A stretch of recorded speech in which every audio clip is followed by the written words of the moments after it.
आपने बताया गुरुजी कि पाखंडी पांडालों की भीड़ बताती है कि एजुकेशन की कितनी कमी है, कितना लैक है।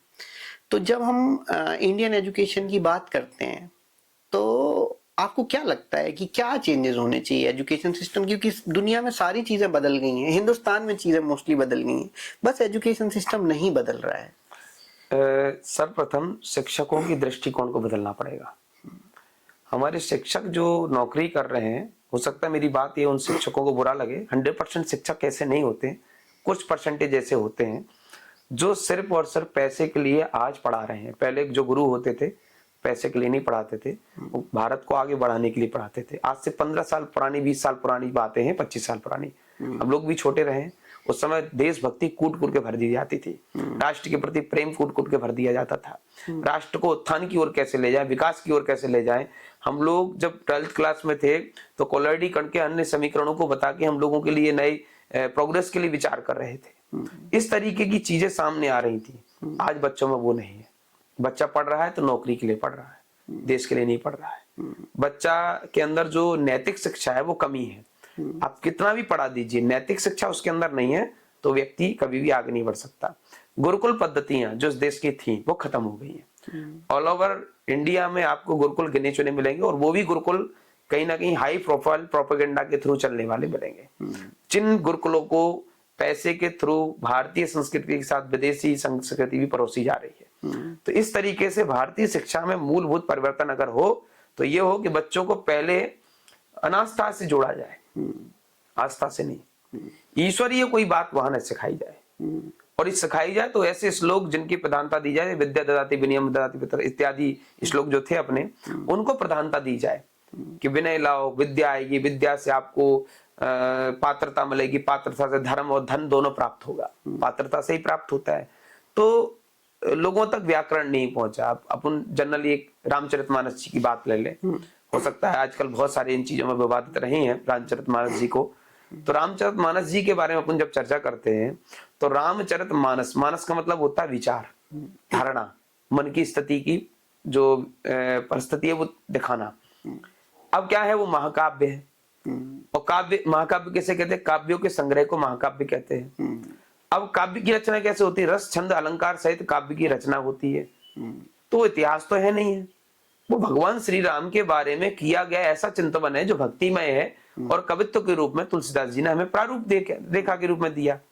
तो बहुत सारी चीजें हम इस रूप में पढ़े तो शायद शास्त्र भी हमें उचित रूप में समझ में आएंगे। तो व्याकरण जहां कमी हो जाएगी वहां सब बिगड़ना चालू हो जाता है। तो व्याकरण की कमी भारत में है। बच्चों को व्याकरण तब सिखाया जाता है जब बच्चे अंधविश्वास में पढ़ चुके होते हैं। हाँ, जो कि शुरू से सिखाना चाहिए। बिल्कुल। अभी जैसे आपने श्लोक की बात करी कि हमने भी बचपन में स्कूल में ये श्लोक पढ़े हैं, और आजकल मैं कारों पे बाबाओं के पोस्टर्स पे देखता हूं, उन पे लिखा रहता है कि धर्मो रक्षित रक्षति, और व्हाट्सएप फॉरवर्ड पे भी आता है कि गीता में लिखा है। मैंने जो गीता पढ़ी है, 2-3 गीता पढ़ी है, उसमें कहीं नहीं लिखा है। तो जो इस तरीके के कोट्स आ रहे हैं, तो आप इनको लेके क्या कहेंगे? और यूथ गाड़ियों पे लिखवा रहा है। अब मैं ऐसी बात बोलने जा रहा हूं जो हो सकता है कि धारणा से परे हो।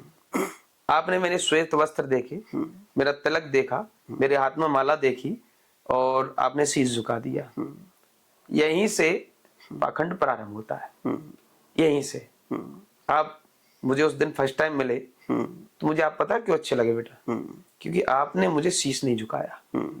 तो मुझे प्यारे इसलिए लगे कि तुम जिज्ञासु हो, तुम स्थिर नहीं हो, तुम परिवर्तनशील हो, तुम गतिशील हो, और तुम प्रगतिशील बनोगे। यही आज की यूथ में आना चाहिए।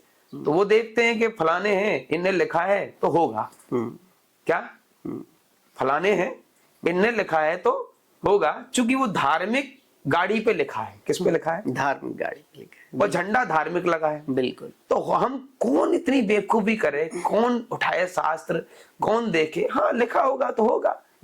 अब धर्म के बारे में पता नहीं है धर्म कहते किसे। अक्सर मैं इस बात को बोलता हूं, कई लोगों ने भी जब मुझसे चर्चाएं की, धर्म के विषय में मैं कहता हूं किसी भी वस्तु के स्वभाव को धर्म कहते हैं। अब स्वभाव की रक्षा कौन करेगा? स्वभाव तो खत्म होना ही नहीं है। अग्नि की उष्णता की आप रक्षा करोगे? बिल्कुल सही बात। अग्नि की उष्णता को कोई मिटा सकता है क्या? बिल्कुल बिल्कुल। तो आत्मा की चेतना को कोई मिटा सकता है क्या? ना। अगर ऐसी बात है तो आपको नारायण श्री कृष्ण में बिलीव ही नहीं है। बिल्कुल। क्योंकि नारायण श्री कृष्ण ने यह कहा है, जो लोग नहीं कहते हैं, वो नारायण श्री कृष्ण ने कहा है कि ध्यान रखो इस बात को कि हे अर्जुन, आत्मा मिटेगी नहीं, और इस आत्मा को ना अग्नि जला सकती है, ना तलवार काट सकती है, ना पानी इसको भिगोकर आगे बढ़ा सकता है, ना वायु इसको बहा सकती है। आत्मा इस तरीके की है जो निराकार है। तो नारायण श्री कृष्ण तो ऐसे कह रहे हैं। अब उन्हीं के नाम पे आप कह रहे धर्मो रक्षति रक्षता। अब कौन से धर्म की बात हो रही है? आप अपने अंदर धर्म को रक्षित कीजिए, वो धर्म आपकी रक्षा करेगा। ये है सिस्टम। कौन से धर्म की? आप अपनी आत्मा को बचाइए। आपकी आत्मा का स्वभाव चेतनता, प्रेम, दया, करुणा, मैत्री, ये धर्म है। तो आप प्रेम, दया, करुणा, मैत्री को बचा लीजिए, आप बचे रहोगे।